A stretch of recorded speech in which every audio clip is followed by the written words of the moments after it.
Well, welcome back, YouTubers. Big shop problems. Finding stuff. I just spent 10 minutes looking for these. Good thing I didn't have the camera turned on at the time. We got a bit done last week. I'm gonna bring you back here in a second. I showed you we got the compressor hooked up, but I didn't really show you the compressor. I got a car in the way here. Doesn't matter how big it gets, you just fill it up. I know. There we go, we'll just push that out of the way. So there's our new Chicago pneumatic air compressor. 2-stage industrial 1725 horsepower motor. I am not gonna suffer with water in my paint again. The way this compressor works, 2-stage, most of you guys understand how 2-stage works, but what I've added to this is a cooler, a pre-cooler. It takes the heated air off of the compressor through a high pressure line. In the back here, there's a cooler. Let's see if I can get you a better shot of that. Send the camera back there.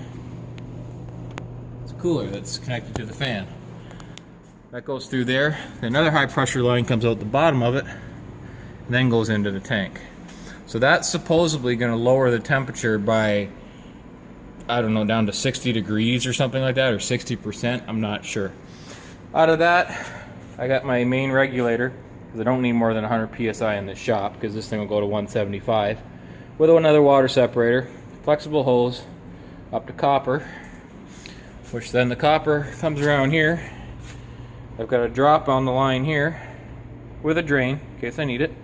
Then that ties into the actual building. The building itself has a spider web of copper all through the attic, which is gonna cool this tremendously. If anything, it might be too cold. Then it has various drops throughout the building. What I figured out, I saw over here, there was an old regulator on the wall. Wasn't sure what it was doing other than leaking, so I had to take it out. But then when I looked up in the attic, I realized this was the high pressure line coming from the compressor. Went through the regulator. This line went to the paint booth only. There's 3 or 4 different outlets in the paint booth, so you could regulate your pressure from out here. I mean, I like that well enough. I'm going to regulate it, say, to 60 psi here, so I won't go above that. Yes, regulator, another water separator. I'm going to put a drop here so that I can drain water if it needs be. Then it comes into the air, to the, like I said, we've got a line there, we got a line there. I believe there's one over here and one over here that are all reduced off of that. So what I'm doing now is where it comes in, I'm taking a line into my handy dandy new dryer. Then out of that, regulator, water separator.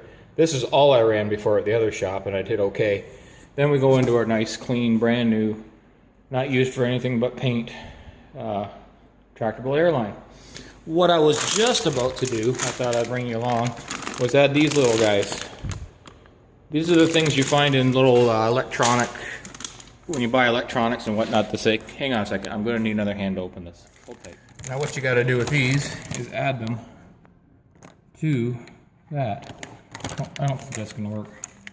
Not with one hand, but the gist of it is you're probably not supposed to touch them with your bare hands. It's a little pellet that absorbs water and moisture. Drop it in there. There's another one of these in the bottom, which keeps it from obviously getting into the tank. So they'll rest in between the two, like that. That should chemically absorb any moisture left in the air. Then any debris will get caught by this filter, and I'm also going to have a filter on the end of my gun like I always do. But that's the gist of that. I got to fill that up and cap it. There's a drain on the bottom of that as well.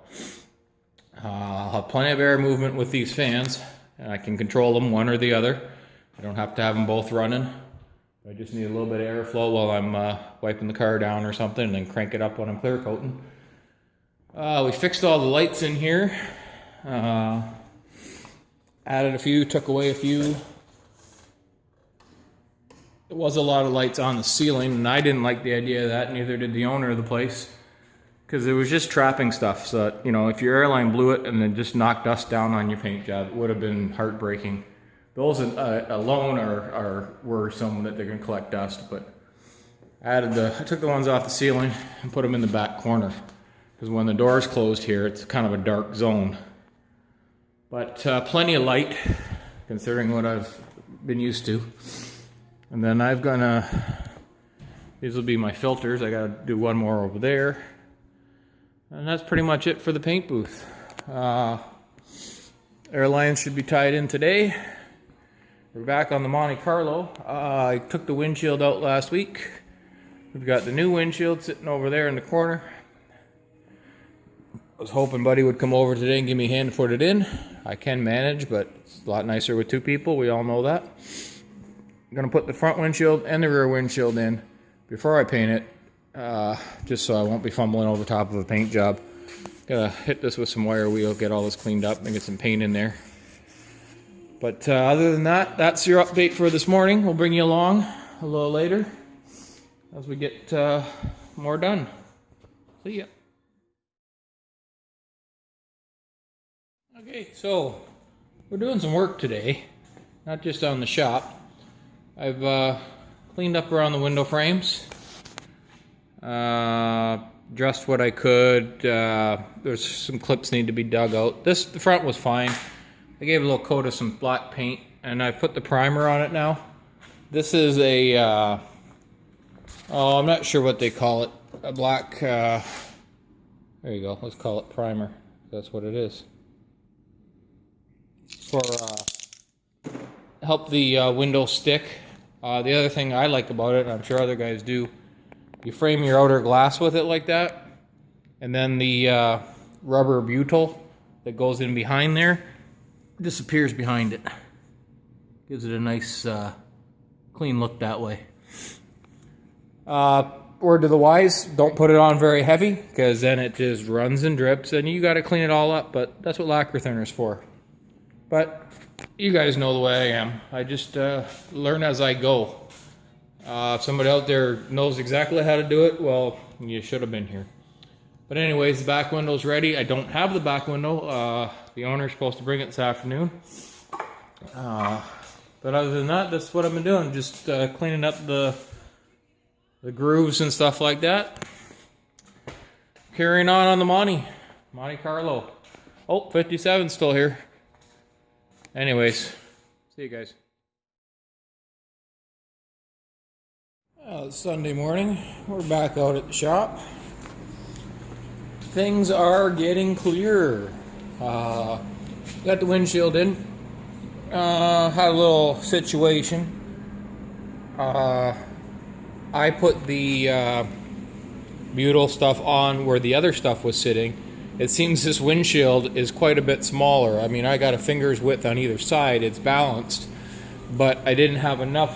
When we first laid it in, the butyl strip that I had it way over here, and the windshield wasn't hitting it, so we pulled it off and we lost one of the glue strips. So I had to use this stuff. I had to use this one that I was saving for the back window, for the front window. Of course, this weekend, don't have any more. So there's the back window. Have to be next week. But anyways, it's in. It's on, it's in, whatever. If you can see the blackout I was referring to, I think it makes for a nice, neat finish. You see it on all the new cars now, that they're all blacked out like that, but it hides all the gum and goop behind the window. Can't even see it up there in the tint. But I gotta get that taped up before I do anything else now, because I'm sure I'll get overspray on it somehow.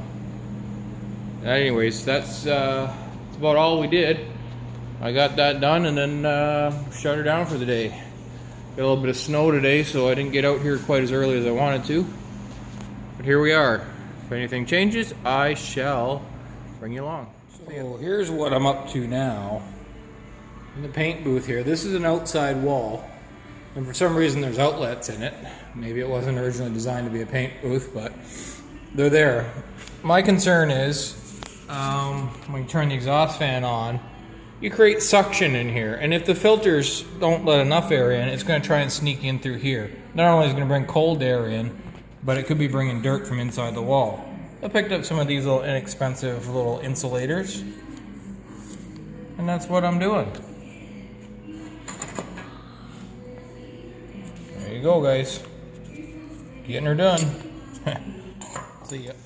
Well, I just staring at the next project here. Would be nice to have it all blasted and clean, but I don't think I want to spend that kind of time on this unit. It's going to be a driver. But I've kind of just gotten to a point here where it's starting to scare myself. I'm getting organized. I'm wrapping light bulbs up. I'm putting insulation on light sockets, and whew. There's that filter material I got for the paint booth filters. Cheap. It's furnace filter material. 130 some odd feet. It's less than $1 a foot. I think it was $70 for all that or something. That'll last me a lifetime. Yeah, probably not. I'll probably spill something on it. Oh, negativity. But I mean, I've got the sanding department organized here. I've got the paint gun section put away. Oh, I've got the kitchen. Screws don't belong in the kitchen. You've got lunch, you've got plates, you've got cutlery. That's all I need. But I don't think I've ever been this organized. Look at, I got aerosol cans all in a line. I know exactly what I got. Jeez. Might want to mark this down in history as to how organized I was at this date in time, because I don't think it's going to last. So anyways, guys, that's going to be it for this weekend.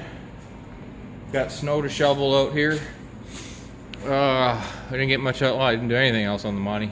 I got to get some more glue for the back window. My plan would be to put that window in, button it all up, tape all the windows off, block it one more time, and then get ready to go into the paint booth. So in a couple weeks I should be shooting it. Hopefully it warms up a little bit outside. The snow and the dampness would definitely keep the dust out.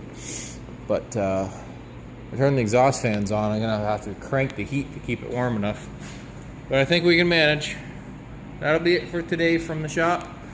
We shall see you next week. I will be doing something, and I will be pushing the record button.